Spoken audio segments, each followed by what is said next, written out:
But here's the big kicker for Saturday. I don't want to step all over the UFC or anything, but I agree though. Later on in the Mm-hmm. evening, we are going to get David, the Mexican Monster Benavidez, El Bandera Roja, as he used to be called, fighting David Morrell Jr. I can scarcely put into words how truly excited I am about this fight.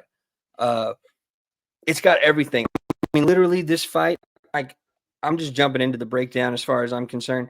This fight could go any way a fight could go. Like, there's nothing is off the table. One-sided one way, one-sided the other. Extremely competitive the entire time. Knockout or a TKO or a draw or a majority draw or a split decision. It could do anything. It could even end in like a dumb injury on the walkout. I hope not, heaven forbid. But anyway, a fight could go. This fight can go. These two dudes are both capable of so much that nothing's off the table. Before I start frothing at the mouth, I'm going to run into at least the co-main, and the one right before that is going to be Isaac Pitbull Cruz, fan favorite. Mm-hmm. Love the dude, versus Angel Figueroa, who nobody's really heard of. However, I have heard of him, and I will say this is not a walk in the park for Isaac Cruz. This is going to be a tough fight. Obviously, it's going to be a tough fight for Angel Figueroa, but it's going to be a very tough fight for Isaac Cruz. And if he can overcome it, then maybe he'll feel a lot better about the loss to Rayo, which he shouldn't feel bad about anyway. Rayo, badass. He's one of those. Yeah. No, whatever. I'm not even going to get into it. Figueroa Cruz, going to be a good fight. I'm super excited about it. Cool boy Steph Fulton fighting Brandon Figueroa in a rematch. Did you happen to see the first time they fought? No, not Figueroa Fulton. No, dude, it was phenomenal. So Fulton building up to that was saying, Brandon Figueroa wants to get me up against the ropes. He wants to fight on the inside, and he wants to bully me. What I'm going to do is get up against the ropes, fight on the inside, and bully him. And he'd shown that the fight before that he was capable of something with a lesser fighter. These two meeting together was just absolute fireworks, nonstop action. I don't think they were 2 inches away from each other the entire time. Steph was pulling off some of the coolest, slickest shit I've ever seen. Figueroa was being Figueroa, which is a punching nonstop, like go for it, all heart, great chin kind of guy. Like, these two matched up so perfectly and came out with such a perfect fight. Fulton ended up getting the decision in that one, and I think it was a split decision, and it should have been because it was incredibly close. Figueroa thought right, and he should have because he worked his ass off. It's a few years removed. It's another weight class above.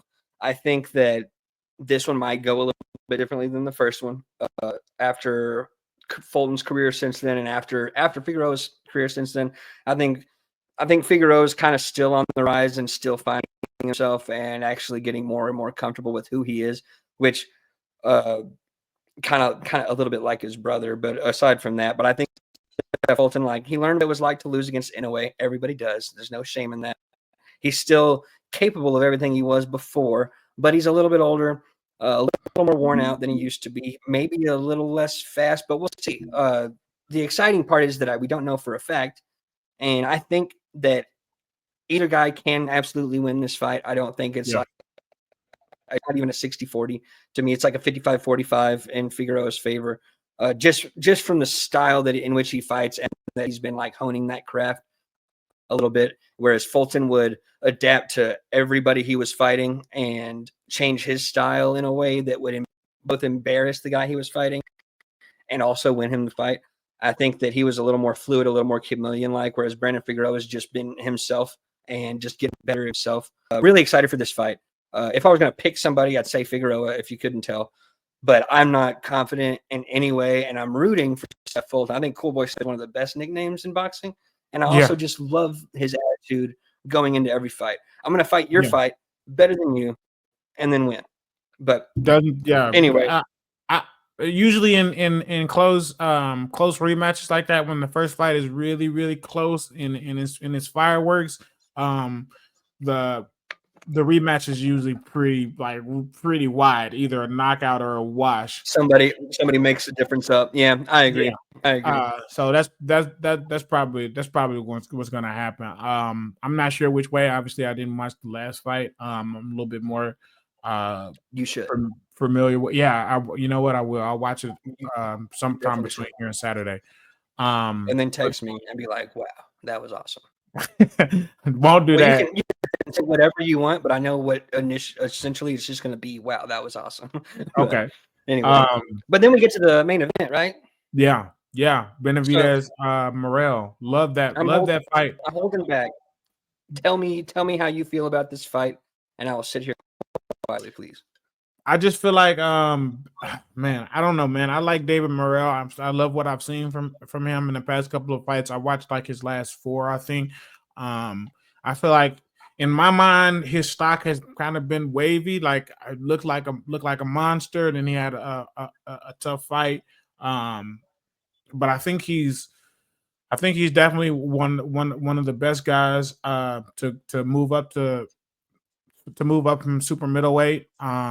He looks like almost a world beater, but I don't think he's just quite at that level of fighting a guy like David Benavidez, who I consider one of the most talented boxers in history, just based off his background, like how he came from being super overweight to, 168 guy who has hand speed off the fucking chart, pressure that you can't teach anybody, and power to get guys out of there.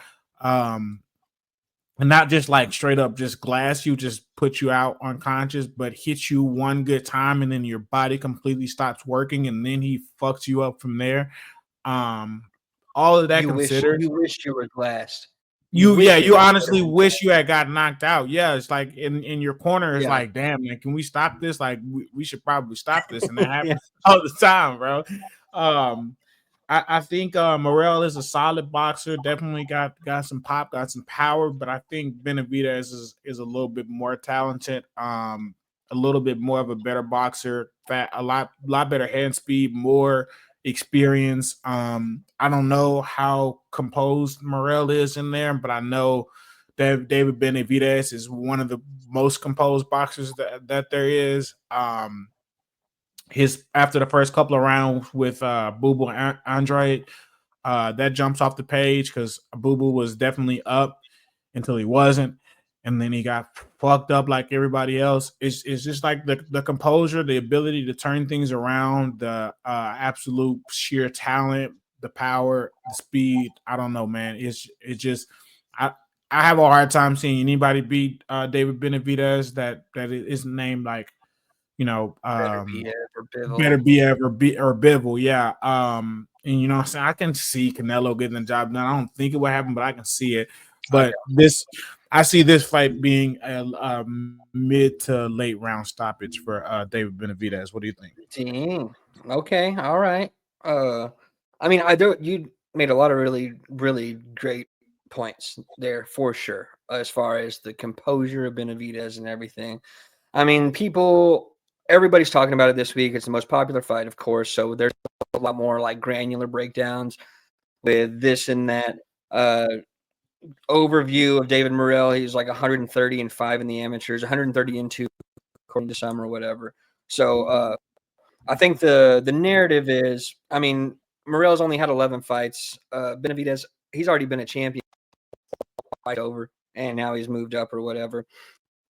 Both of them were too big for super middleweight, so I think this is actually the perfect weight class for them to have met at. I think that the narrative is that all that amateur experience for Morrell and like the Cuban school of boxing, and he's huge, he's very strong, very fast twitch, got quick hands, got everything that you would need to beat just about anybody. And then you got Benavidez, who has pro experience and again the composure and all that stuff. I think that intellectually, the more you try to break it down, more 50-50 it gets. But, and then again, you'll hear better breakdowns from better men than I. But I've had this feeling for the last couple of days and it's not even a feeling. I've had this inkling, I guess, a seed of a thought that's been growing into a little sapling, that Benavidez, I've watched the dude's whole career. He's one of my all-time favorite fighters, and I agree with you 100%. As far as pure talent goes, just pure, unadulterated talent without any of the extra stuff, that man is on a completely other level. But what really separates him, like you'll say, Morrell closes the gap because of his amateur experience, because of his speed. Youth has been brought up, which is weird because Morrell is only a year younger than Benavidez. Doesn't seem like it, but they're the same age, more or less. But when it comes down to it, in a fight with two men going at it, and again, I'm not going to be surprised either way at all. I'm not going to be surprised no matter what.